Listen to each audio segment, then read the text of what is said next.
Hello YouTube, ici Auricalco sur la chaîne YouTube Rainbow et en direct live sur la chaîne perso et j'ai obligé de streamer un dimanche, chiant. Mais bon, c'est urgent puisque comme d'habitude ça c'est les lives imprévisibles et les rediffusions du coup imprévisibles puisque la nouvelle banlist est enfin arrivée au pire moment parce que c'est arrivé, on m'a prévenu la veille alors que je commençais à streamer autre chose. Donc j'ai un petit peu de retard, mais c'est pas grave. Enfin, c'est pas grave jusqu'à ce que je devais upload des vidéos et qu'au moment où je regarde sur YouTube, ben, il y a déjà tous les influenceurs, enfin beaucoup de youtubeurs en tout cas, qui ont envoyé la nouvelle banlist et du coup, ben, sur leur image putaclic, et ben, j'avais subi quelques petits spoils. Mais bon, on va faire comme si j'avais rien vu. De toute façon, il y avait certaines cartes, fallait s'en douter. Une en particulier, je vais en parler dans quelques instants. Mais bon, je vais faire comme si j'avais rien vu et présenter ce que j'aurais prédit avant de regarder vraiment toute la banlist. Hein. Ne vous inquiétez pas, je ne suis pas au courant de tout, mais il y a quand même quelques petites dingueries. D'ailleurs, si c'est vrai, parce que j'ai peut-être vu, mais peut-être que c'est putaclic, que c'était des prévisions de banlist, eh ben je vais un petit peu gueuler, parce que franchement, j'en ai marre. Mais on va voir ça si c'est vraiment le cas ou pas.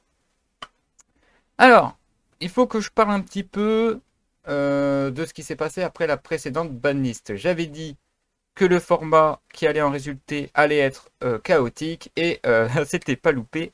On a eu un mois de janvier 2024 très chaotique. Pour le meilleur, surtout pour les casus qui découvrent le jeu, etc. et qui trouvaient qu'il y avait beaucoup de choses à apprendre.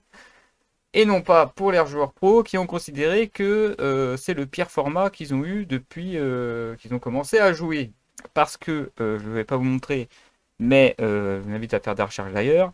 Pour la première fois, aucun deck n'arrivait à se mettre plus en valeur par rapport aux autres. Ce qui fait que c'était bagarre générale entre énormément d'archétypes qui tournaient bien avant la banlist évidemment, mais du coup, on sait que ça tournait autour de cartes, mais aucun archétype n'arrivait à prendre le dessus sur les autres, ce qui fait que pour la première fois, on va dire que c'est la catégorie Other, donc autre, qui avait un peu pris le dessus par rapport à trois quatre archétypes qui dépassaient à peine les 20% d'utilisation dans les tournois et dans les tops. Ce qui fait que le problème pour les joueurs pros, c'est qu'ils devaient apprendre une bonne dizaine d'archétypes et leurs mécanismes s'ils voulaient affronter efficacement la compétition. Sans parler du fait que pour la première fois, le side deck est devenu complètement inefficace à ce moment-là, puisque le side deck a pour but de contrer les decks tendances qu'on n'utilise pas dans le deck principal, parce qu'on a mis des staples pour le deck qui normalement explose tous les autres. Sauf que comme il n'y en a pas, ben il n'y a pas de staple efficace et du coup le side deck n'est pas efficace non plus. Donc fallait revoir sa stratégie. On arrive jusqu'en février et à partir de février on est passé d'un format complètement chaotique d'as fuck à un format beaucoup plus stable. Enfin si je peux dire stable, c'est deck qui poutre trop les autres parce qu'on était passé en mode T1. On est passé de T2 format en T0 même, je dis T1 mais c'est carrément T0 pendant un moment, à cause, alors j'ai perdu le nom des cartes, mais je vais la retrouver, on est sur 14, c'est une des cartes les plus importantes, donc on a eu la sortie justement des decks de structure Fire King, mais ça ne suffisait pas, ils n'arrivaient pas à faire l'unanimité, il fallait attendre justement février, et à chaque fois, voilà, là voilà, le feu ardent est la première carte qui est sortie, mais ce n'était pas suffisant, il fallait aussi une autre carte très importante, c'est celle-là. Voilà, les deux cartes qui sont venues à eux deux complètement chambouler ce format chaotique pour donner un format beaucoup plus stable, permettant ainsi au Snake Eyes de revenir en avant de la scène et aussi au Fire King d'utiliser ces combos-là comme support pour sortir les deux cartes que je trouve les deux principales cartes problématiques du format, à savoir, j'espère que je ne me suis pas planté, où est-ce qu'elle est? Elle est là, et enfin, elle est là, voilà. qu'on a vu à partir de février et mars. C'est beaucoup d'archétypes qui utilisaient ces deux cartes-là. Ça existait déjà avant le format de janvier 2024. Mais là, ça fait un moment que ces cartes sont sorties et ben, l'une va chercher l'autre et l'autre fait tout le format lié avec les pyros du coup, ou Snake Eyes du coup, ben, je trouve que c'est beaucoup trop fort actuellement et qu'il va falloir faire quelque chose. Beaucoup font l'unanimité là-dessus. L'une des deux cartes devrait être touchée et bah, après ça dépend des gens. La majorité préfère que ça soit Wanted qui soit touché, mais rassurez-vous, on est bien d'accord du fait que on ne veut pas qu'une de ces cartes soit bannie. On veut juste que l'une des deux soit limitée pour éviter justement d'avoir ça en main de départ et bah, de se débrouiller si on les a pas en main de départ. Même si il y a d'autres supports, hein, évidemment, comme j'ai vu, le petit Snake Eyes, etc., qui permet de revenir sur une move pool de base. Ça, c'était pour la mécanique de base. Je pense qu'il n'y a rien d'autre. À part que j'ai vu récemment, mais je sais pas si c'est si ça va vraiment rester fort au niveau du format. Alors, compétitif, je sais pas, mais en tout cas dans le format local, j'ai vu des gens qui ont commencé à tester l'évolution du crâne serviteur, la petite rituelle qui était alliée avec la prière de Novox. Je vais vous montrer sa véritable serviteur. Je vais vous montrer vite fait. Voilà, ils sont là. Voilà, donc ça, c'était la forme originelle. C'est carrément en anglais, le Skull Guardian, d'accord? Ça, c'est la prêtresse. Si vous faites attention, c'est plus ou moins elle. En beaucoup plus récent. Et ça, c'est le Skull, le gardien des crânes, donc le Skull Guardian, version sans voix. Donc Konami, depuis un petit moment, commence à reprendre, surtout depuis qu'ils ont lancé l'archétype illusion, enfin le type illusion. Et là, on va encore avoir des sorties. Toutes les cartes Forbidden Memories, qui étaient que des monstres normaux, qui servaient à rien, ont eu le droit à une refonte avec des effets. On avait eu ça avec les Link aussi bien avant, avec Starboy, etc. Mais voilà, Konami continue à vouloir mettre les 722 cartes en mode mise à jour, avec parfois des nouvelles archétypes. Donc on va attendre encore pour le Crabe Tortue, qui devrait être une mise à jour de nouvelles, comme le Burger affamé. On va peut-être attendre aussi Performance de l'épée. On va peut-être enfin avoir des cartes qui sont jamais sorties, comme la marionnette ou je crois que c'est le masque du clair-obscur. Je crois il est jamais sorti même en OCG. Donc on va voir ce qu'ils vont faire hein, là-dessus. Donc pour dire que cet archétype, voilà, je l'ai vu en mode expérimentation. Est-ce que c'est fort? Je sais pas. Je peux pas dire, mais apparemment ça reste quand même très sympathique à jouer, même si je connais pas trop les mécaniques du jeu. Enfin, pour ce qui est des archétypes, on va parler d'un grand perdant, parce que c'est important. C'est cet archétype-là. Alors, je vais pas me spoil au cas où, mais voilà. Donc, on va parler des mages spectres. Les mages spectres ont eu le droit à des nouveaux supports et bah, ça marche pas. L'archétype est beaucoup trop faible pour le format actuel, surtout qu'il s'agit d'un format pendule, et les formats pendules, depuis un moment, c'est très boudé par la communauté parce que les cartes qui sont extrêmement puissantes ben, ont été touchées par la banlist, et du coup, on voyait clairement que Konami voulait dire les pendules, c'est terminé, on ne peut plus en voir, c'est trop problématique pour le format. Donc du coup, ben, pas de choix, hein, il va falloir... Ah bah j'ai mis en unlimited, donc je peux pas savoir. Donc on va parler de lui directement. Nickel. Il va falloir le déban. Hein. Là, y a plus de choix. S'ils veulent avoir le Konami... Alors, on va respecter quand même Konami pour une fois qui, d'habitude, quand il y a des nouveaux supports d'archétypes, décide de déban des cartes qui sont trop puissantes de l'archétype pour faire la promo des cartes, acheter nos cartes, super. Là... pour le matchpack, ils ont dit non, on va pas le faire, mais ils vont peut-être acheter. Et... Ouais, ils ont acheté, mais pour d'autres raisons. Donc, s'ils veulent continuer à acheter, ben pas le choix, on est obligé de passer sur le format. Donc là, si déban Kirin, je les pardonne parce que vraiment, le matchpack, faut quand même. Voilà. On voit que Konami veut que matchpack fasse un petit tour dans la compète. Mais il va falloir vraiment déban de Kirin. Donc tout le monde est d'accord, ça fait l'unanimité. On est à 98% de chance qu'elle soit déban. Et comme je l'ai dit, spoiler alert, je l'ai vue. Qu'elle a été déban. Donc voilà, c'est pas la seule que j'ai vue. Il y a une autre dinguerie, mais je vais pas le dire tout de suite. Dernier point important, petite erreur de ma part. C'est sur les 3 cartes que j'avais annoncées lorsque l'une des cartes était annoncée. C'était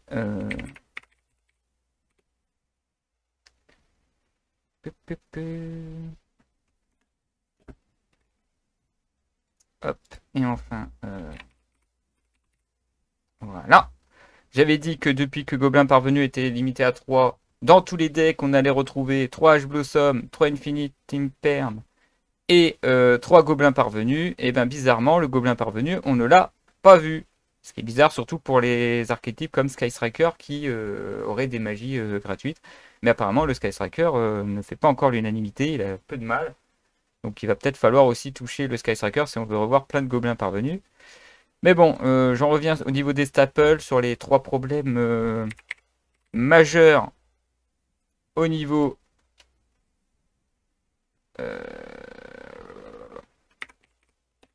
du format que je trouve un peu énervant.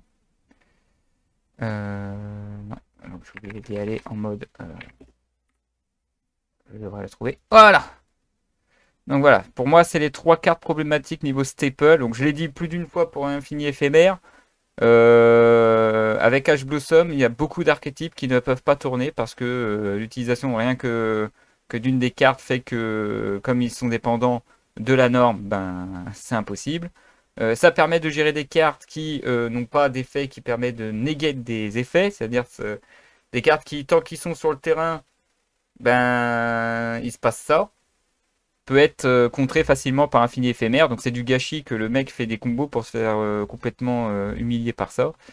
Après l'autre effet je l'aime bien, mais c'est surtout l'effet de s'activer depuis la main si l'adversaire contrôle, enfin si vous contrôlez pas de carte, qui me sort par les trous de nez énormément. C'est pour ça que je rajoute d'ailleurs à force égale, parce que c'est une autre carte piège qui joue le rôle de Entrap, mais en fonction du board adverse par rapport à vous aussi, en sacrifiant votre battle phase. C'est moins puissant, mais on voit que l'adversaire fait son combo et il se fait complètement aligner par une à force égale.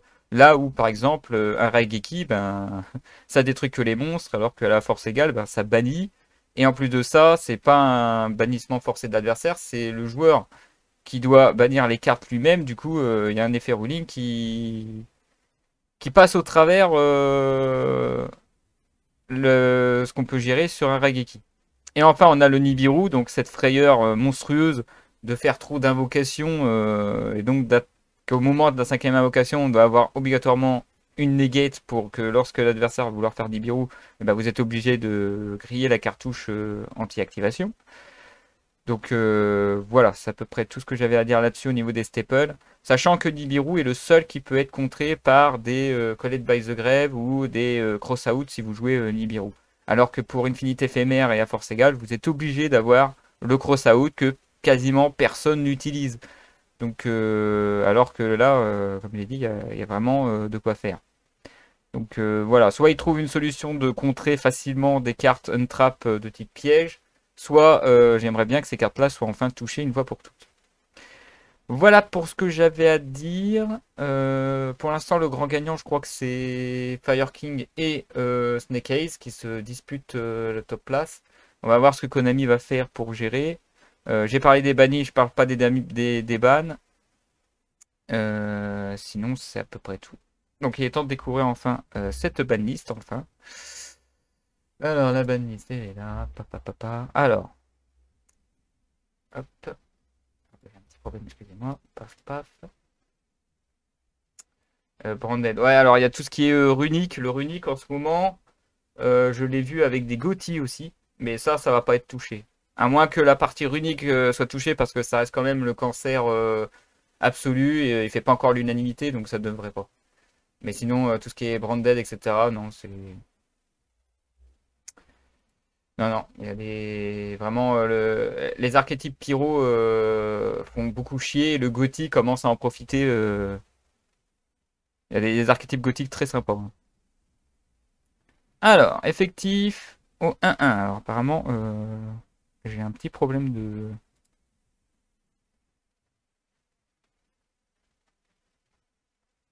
Ah, alors je sais qu'il y a une nouvelle banlist parce que ça pas...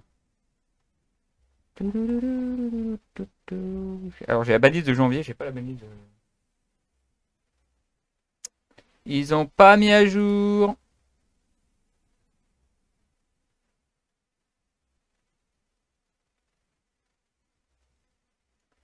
Ils n'ont pas mis à jour sur sur le site officiel. Voilà, donc c'est exactement ça. Ça a fait la même chose pour le CDF, c'est-à-dire il y a une nouvelle banlist et bah, c'est pas à jour. Donc pas mis sur les sites le 15. Ouais, je veux bien, mais bon, mais, comment je fais moi du coup? Parce que c'est là-dessus que je regarde généralement. Ah putain, sans déconner. Bah, c'est sûr qu'après le dimanche, voilà. Donc ils annoncent une banlist le samedi. Bah, il va falloir un site, hein, il va falloir un truc qui me permet de voir la liste, quoi. C'est moche. J'ai fait tout ça pour rien. Et moi, je regarde que là-dessus, je regarde pas ailleurs. Donc, c'est pour ça que... Pouce bleu.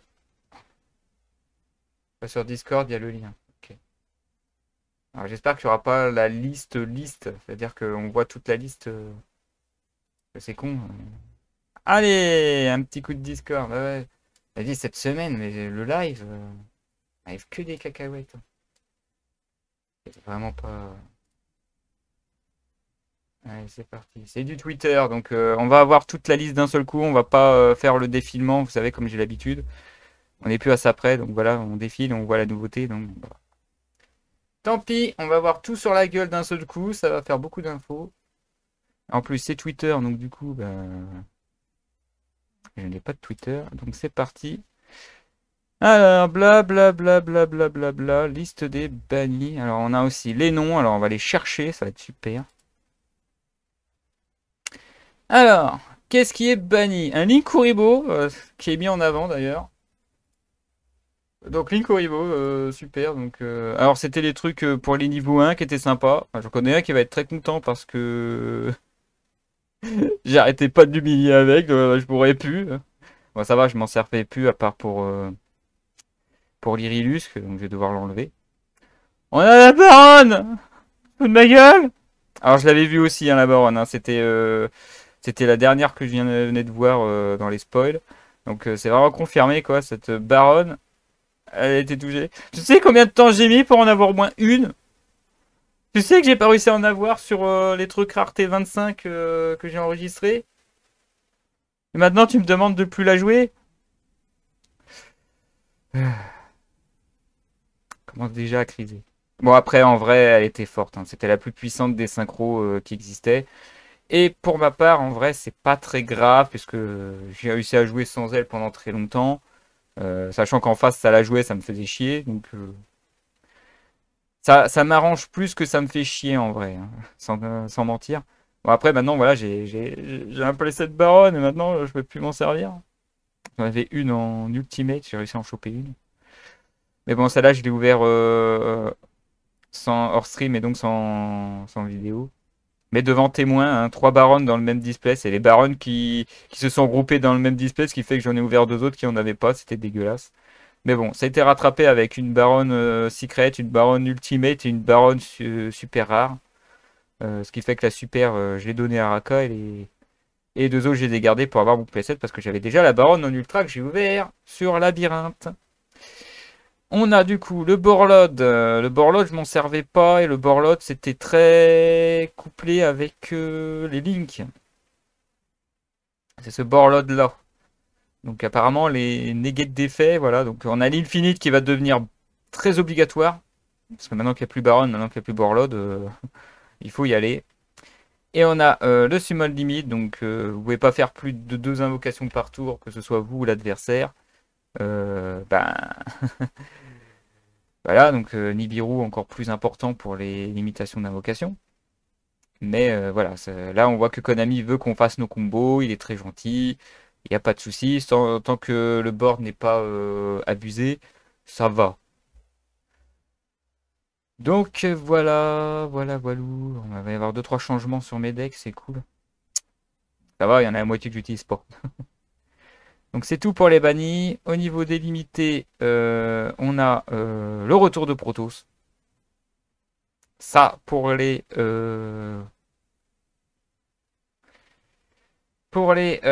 merde. Ah, AMP, Soul Sword. Ça va leur faire plaisir. On a le Kirin, donc ça c'était voilà, 98%, je me suis spoilé. Et je le vois après, donc on a le Tidal. Alors le Tidal c'est lequel? Et Omega, donc ça va. Le Tidal, c'est le troisième j'imagine, c'est l'eau. Voilà, donc on avait le feu et le vent et la terre. Je crois que tous les TCG 1er avril. Alors, alors. C'est Maître Dragon. Hein. Ouais. Alors, les Maîtres Dragons, il y en a un là. Il y en a un là. Il y en a.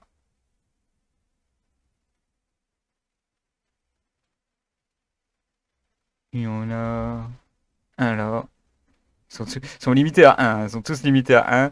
Mais c'est déjà. Il y en a un là. Donc c'est le dernier. Voilà, il y avait bien la terre aussi. Le vent en premier. Puis le feu ou la terre, je sais plus en quel ordre. Et maintenant, c'est l'eau qui est limité à un. Donc du coup. Je pense qu'il va vraiment y avoir des sorties Dragon Ruler, probablement des nouveaux supports très très bientôt, pour qu'ils puissent revenir comme ça. Donc on sent que Yu-Gi-Oh! A tellement évolué que même l'archétype le plus cauchemardesque qui existait à une certaine époque, le T0 absolu, fait petit à petit son grand retour. Mais là, on les a tous les quatre maintenant. On va voir ce que ça a donné. Les gens vont peut-être tester tout ça. Alors. On a le Thunder Dragon Colosse, puisque Kirin est limité à 1, on a mis Colosse, c'est la grosse blague, hein, ils ont mis en avant tout ça. Et c'est le coup de gueule général, parce que c'est-à-dire que là, Konami se fout littéralement de ma gueule, mais il peut pas savoir, parce que depuis que j'ai voulu, enfin que j'ai réussi à réunir tous les Thunder Dragon pour pouvoir le jouer, ils avaient banni Colosse peu de temps après, ce qui fait que je pouvais plus jouer Thunder Dragon. J'ai essayé de le jouer plus d'une fois dans mon archétype que j'adore, sans trop succès. Et maintenant que je décide de enlever le Thunder Dragon de l'archétype en le remplaçant par autre chose et donc de remettre à jour mon deck, ils me remettent le Colosse, ce qui fait que très vite je vais devoir abandonner ce que j'avais prévu et que je vais devoir tout remettre pour pouvoir jouer le style que j'aimais bien avant. Ah là là là là. Sérieux. En vrai, le retour de Colosse me fait tellement plaisir, mais je suis tellement écœuré. Je peux pas y aller. J'aurais tellement aimé pouvoir faire le CDF cette année. Parce qu'en vrai, le Colosse améliore énormément mon deck. Mon deck coup de cœur. Et malheureusement, suite au fait que les dates ne sont pas bons pour certains, on a décidé de ne pas y aller. Donc le CDF est déjà terminé avant même qu'elle ait commencé pour moi. Euh, bon, c'est pas fini, hein, on est encore aux cartes limitées. Alors, on a le Chicken Game. Je crois que Chicken Game, c'est le jeu de la poule mouillée. Euh, euh, ah ouais. OTK, on va aller directement sur un site, ce sera mieux. Paf, paf, paf.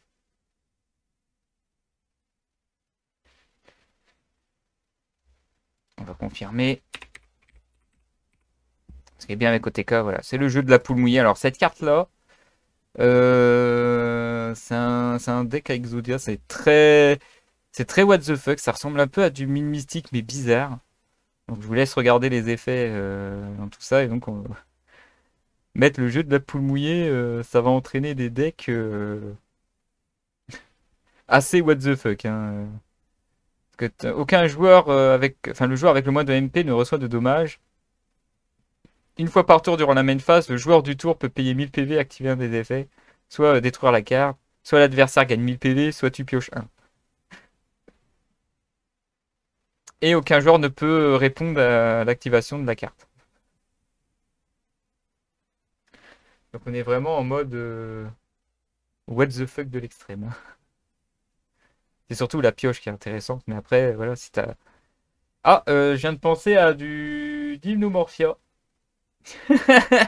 Le Dinomorphia sur ça, ça peut être... Le mec, il a que 50 PV, il faut absolument que le joueur actif paye 1000 PV, détruise sa carte pour pouvoir attaquer le Dinomorphia.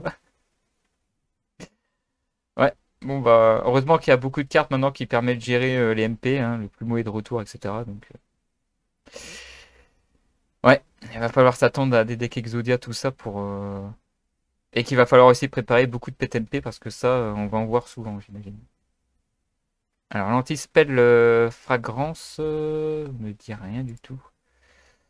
Fragrance. C'est le parfum anti-magie. Le parfum anti-magie. Alors, ça a été débattu d'ailleurs.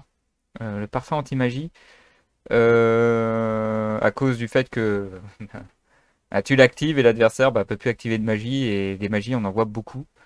Donc, encore une fois, une carte qui permet bah, de jouer des gobelins parvenus. Qui permet de jouer enfin les pendules. Parce que les pendules s'en prenaient plein la gueule à cause du parfum.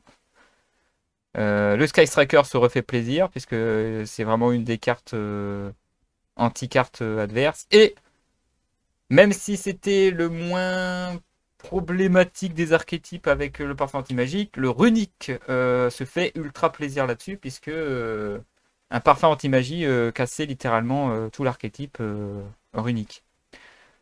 Donc voilà, donc il va falloir voir si les pendules et les runiques, et ainsi que les Sky Strikers, vont pouvoir revenir ou pas. Donc voilà pour ce qui est délimité. Donc au niveau bannissement, Linkuriboh c'est vraiment pour éviter les abus de type les Snake Eyes niveau 1. Ça permet d'éviter les move pool avec les monstres niveau 1 aussi, parce qu'on a pas mal. Et ça permet d'éviter le SP retour Linkuriboh, tout ça. Parce que oui, ça marchait aussi, hein. Les synchros s'en prennent plein la gueule. Bon, ça, c'est pas très grave, hein. Moi, j'ai dit des synchros 10, j'en ai à l'appel. J'en ai encore deux autres. Après, ça dépend comment je vais le jouer. Donc, à ce niveau-là, ouais. Il y a du Sword Soul qui peuvent se faire plaisir. Maintenant qu'il n'y a plus Baron, le Protoss, il va faire les dégâts qu'il faut. Le Dragon Ruler, on est d'accord, tout ça, ok. Le Thunder Drake, on va voir qu'il va être réexpérimenté parce que, petit rappel sur le Colosse. Ah, c'est le problème, c'est que là, je suis obligé d'aller sur Omega. On va peut-être faire un petit rappel sur le Colosse aussi, hein. Il est là, le copain. Vous ne pouvez pas jouer cette carte, je m'en fous, je veux juste voir. Bla bla bla bla bla bla bla bla, donc défaut. Donc normalement tu fais sombre. Faucon réinvoque sombre. Et là, comme tu as défaussé, tu peux l'invoquer spé. Voilà, c'est ça le principe. Bla bla bla bla bla. Il faut un Thunder, hein. Les cartes ne peuvent pas être ajoutées depuis la main deck à la main de votre adversaire, sauf en les piochant. Voilà, donc l'interdiction de tuto. La carte est protégée de la destruction de manière passive en bannissant un monstre tonnerre depuis le cimetière à la place. C'est un passif. Et du coup, comme j'ai dit, comme il y a encore Infinite Imperm, ben Colosse est fort, mais peut être contré. Donc il va y avoir des Infinite Imperm encore plus abusés. Et ça, ben, ça me rend très triste de pouvoir sortir des monstres comme ça, mais que tu peux pas juste prier qu'il n'ait pas Infinite Imperm, c'est tout. Allez, on va passer au semi-limité, parce qu'il y a des cartes qui sont limitées que j'aimerais bien qu'ils ne le soient plus. Et là, j'ai un deck full power. Les délicieuses... Enfin, le Purely Delicious Memory. Ah, je peux pas dire si elle a été. Je crois qu'elle était complète et maintenant, maintenant elle est semi-limitée. Donc c'est la deuxième carte Purely qui aura été touchée à la banlist. Purely qu'on voyait moins pourtant. C'est bizarre. Donc on espère quand même qu'il y a un nouveau support parce que maintenant le Purely commence à être injouable, hein. Plus ils vont semi-limiter les cartes Purely, moins elle sera jouable puisque on ne peut plus attacher autant de cartes sur le boss monstre de l'archétype. Le chevalier de l'Armageddon, oh là là. Le chevalier de l'Armageddon, il était comment? Comment il était le chevalier? Il était limité?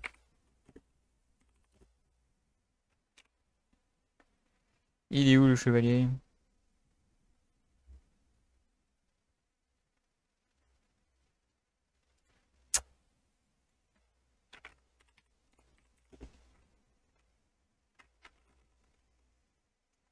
Euh, Ah, c'est parce qu'il y a 2D. Ok, il y a 2D.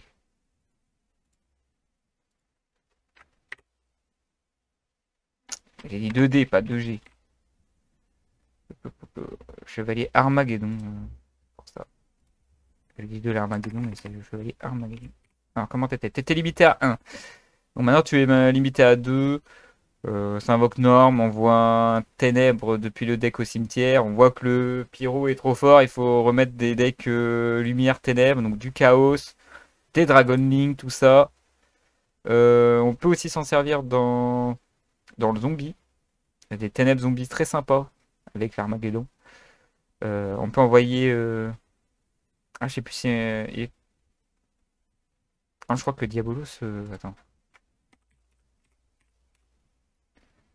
Non, c'est pas Diabolos, c'est. J'ai perdu le nom.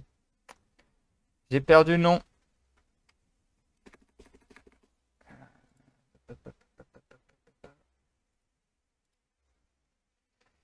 Le vrai combo, il est là. Je cherche un ténèbre. Je vais le trouver, on t'inquiète pas. Un ténèbre niveau 7. Dans lequel il a marqué. Voilà, il est là. Destrudo. Destrudo, t'es pas touché à la banlise, donc on va pouvoir jouer avec toi un petit peu. Pour faire du synchro 7 assuré en payant la moitié des PV avec un chevalier d'Armageddon. On a aussi le monde ténébreux, oui, on en a. C'est pas faux aussi, monde ténébreux. On a aussi un deck de structure monde ténébreux, mais on le voit pas. Donc voilà, il y a de quoi faire avec le chevalier de l'Armageddon. C'est pour ça qu'elle était limitée à une, parce que ça donnait des abus, des archétypes ténèbres. Donc maintenant, il y a vraiment de quoi faire. Et maintenant, les débannes. Malicious pour les héros. Horreur de l'Harpe qui permet justement aux Orcus de revenir full power. Terror Taupe pour les speedroïdes, héros de retour à 3. Et surtout, ça va changer les choses. Hein. Donc, parfum anti-magie limité, Engage qui était à 2. Et c'était cool d'avoir Engage à 2.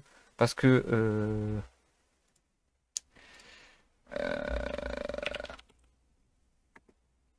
Parce qu'en fait. Ah ouais, par contre, il faut que je refresh les filtres. Initialiser. Voilà.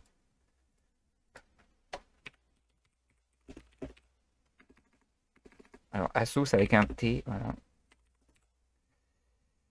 Ils sont là les Engage, et oui il était à 2 parce qu'on pouvait jouer les deux artworks et maintenant que ça va être à 3, bah, ça va être chiant, il va falloir faire prendre une décision, soit on prend 3 fois la même, soit on prend 3 fois la même de l'autre, soit on en prend 2 de l'un et une de l'autre, mais le problème c'est que bah, ça va spoiler le nombre d'utilisations. De toute façon c'est... Ah putain on a... Oh là là. Eh on a des révélations là, regardez. Bon je savais pour Shizuku, mais là vous pouvez voir que maintenant on a vraiment... des mises à jour d'artwork. On a que celui-là. Il manque Keina. Hein.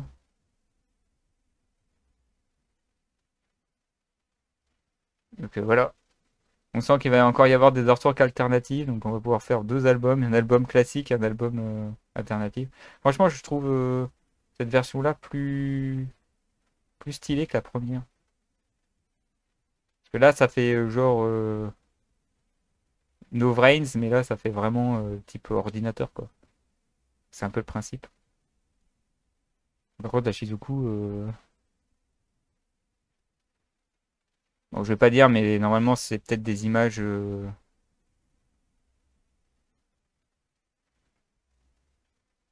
Franchement, cet engage-là est vraiment trop stylé. Bon, on n'est pas là pour ça, on est là pour la bonne history. Donc voilà, voilou. Qu'est-ce que vous voulez que je dise? On a le retour du format, de l'Eternal format pour voir s'ils peuvent combattre le format Fire King Snake Eyes. Sachant que Autant Horreur de la Harpe et Engage, ça fait revenir full puissance, mais je crois que chez les Sky Striker, il y a toujours Multirole. Non, Multirole, il est à nouveau à 3. C'est vraiment Drone, qui est la seule carte qui manque. Il manque que Drone, parce que Drone, avec. En plus, comme j'ai vu qu'il y a des nouveaux supports Trickstar, on va éviter, hein, pour éviter les abus. Sauf que Drone il est niveau 1, mais bon, il n'y a plus de Link Kuribo. Donc, vous avez compris l'équilibre? Compliqué, hein.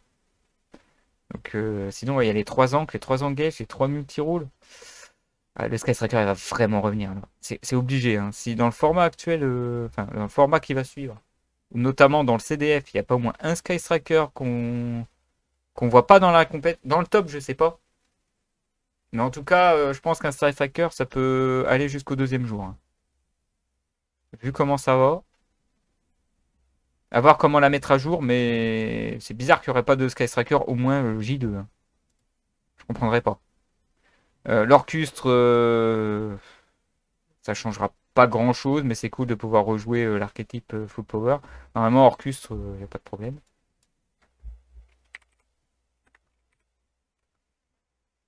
Et surtout ça, de nouveau, on n'a pas le temps de pouvoir vraiment jouer. Avec le Dingirsu, évidemment. L'abus de Babel qui permet de jouer pendant le tour adverse, hein, ça existait déjà avant le format qu'on connaît actuellement. Euh, Et enfin, les dragons du tonnerre, il n'y a que Colosse qui est à nouveau à 1. Donc du coup, voilà, c'est vraiment les combos de base, hein, de jouer les 5 cartes emblématiques. Je sais que je peux pas jouer, tant pis. Donc c'est vraiment lui, vous essayez de trouver un moyen de le bannir, activer son effet, chercher lui, lui, Ravox P lui, lui, par Colosse indirectement, s'utilise pour l'invoquer. Euh, Et si vous avez de la chance plus tard, vous avez celui-là qui permet de retourner justement le colosse et pouvoir le rejouer un peu plus tard, en invoquant Titan. Et enfin, il y a tous les supports qui vont avec, à savoir Rugy, Matrix Dragon pour surtout Titan, et Duo Dragon qui permet de bannir du ténèbre et de la lumière. Parce que ça c'est lumière, ça c'est ténèbres. Et j'épargne le reste, il manque la Link, elle est là. Qu'on n'a jamais eu l'occasion de le voir à l'œuvre, puisque Colosse avait déjà été touché depuis longtemps. Voilà, c'est à peu près mon impression que j'ai sur cette banlist que je trouve plutôt équilibrée en vrai, pour une fois. Bah, il y a toujours l'Infinity Impair qui me tape sur les nerfs. On voit clairement qu'on a maintenant des monstres qui empêchent l'adversaire de jouer, mais s'il y a Infinity Impair, ben, en fait, t'as fait tes moves pour rien. Donc tout va jouer sur l'utilisation d'Infinity Impair. Donc le format n'est pas drôle dans ce sens-là, mais sinon. Les H-Bosom, ça changera jamais rien. Le maxé, un jour, peut-être qu'il va revenir parce que là, pour l'instant, le format TCG cherche à vouloir faire quand même des combos legit et non pas des combos abusés. C'est pour ça qu'ils ont vraiment touché des cartes qui negate. Donc on va retrouver au niveau des boards des Apollousa, ça c'est sûr, au niveau des links. Au niveau des synchros, il y a encore de quoi faire, hein. Il y a toujours du Sword Soul, il y a Ejirin, donc je pense qu'on va avoir un format haut, surtout chez les Gotti. Niveau synchro 10, on a aussi Dragon Rose Rougeâtre qui permet de bannir les cimetières. Donc il y a moyen encore. Côté pendule, bon bah. Ma spectre limité à 1, est-ce que c'est suffisant? Je sais pas. À tester, mais c'était obligatoire pour voir si ça allait fonctionner ou pas. Ça, c'est vraiment la dinguerie. Le Chicken Game. Il va y en avoir des archétypes cancer, hein. Moi, je vous le dis, hein. Chicken Game, c'est presque une mine mystique en soi, hein, pour nous. Pour nous en TCG. En OCG, je sais que c'était déjà des bonnes depuis longtemps, mais le Dragon Ruler joue avec les cartes limitées à une. Donc ceux qui ont déjà les cartes peuvent retenter, mais je pense que ça va être assez compliqué. Mais par contre, les Dragon Link, ils se font quand même un petit peu plaisir, hein. On a un perdant, c'est les Purelli, on sait pas pourquoi. C'est comme ça, on décide de tacler le Purelli, apparemment ça fait un peu chier. Et on fait revenir des héros, on fait revenir surtout l'Eternal Format, c'est ce qui est prévu, et le Speedroid aussi un petit peu pour les synchros, puisque maintenant que les synchros chiants ont été enlevés, on va essayer de leur donner un truc pour équilibrer un petit peu. Donc est-ce qu'on va retrouver du Needle Fever, etc. Je ne sais pas. Et attention, parce que comme on a Malicious qui est de retour, on n'oublie pas qu'il y a quand même Fusion de la destinée, tout ça qui peuvent arriver, vous savez de quoi je parle. Voilà, donc c'était la nouvelle banlist qui a été mis à jour, donc pas avant le 15 avril, donc pas avant demain, non, le 22 avril, donc pour le Nord et Latine. Donc en Amérique ça commence demain, et chez nous ça commence le 22, et du coup c'est demain qu'ils le mettent sur le site officiel que j'ai enlevé. Ok. Voilà, donc si la vidéo vous a plu, n'hésitez pas à mettre un petit pouce bleu. N'hésitez pas non plus à mettre, je vais mettre vraiment ce qui est la plus grosse dinguerie, je crois que c'est cette partie-là, Thunder Coloss et Kirin. N'hésitez pas non plus à vous abonner à la chaîne parce que voilà, donc à chaque fois qu'il y a une banlist, c'est en mode quasiment full impro. Mais je ne fais pas que ça, je fais aussi des openings, je fais aussi des à travers les cartes, je présente des archétypes et leur lore qui en retournent tout ça. N'hésitez pas à faire un petit tour dans la chaîne pour regarder un petit peu tout ça. Voilà, sur ce, moi je vous dis, tous ces gens.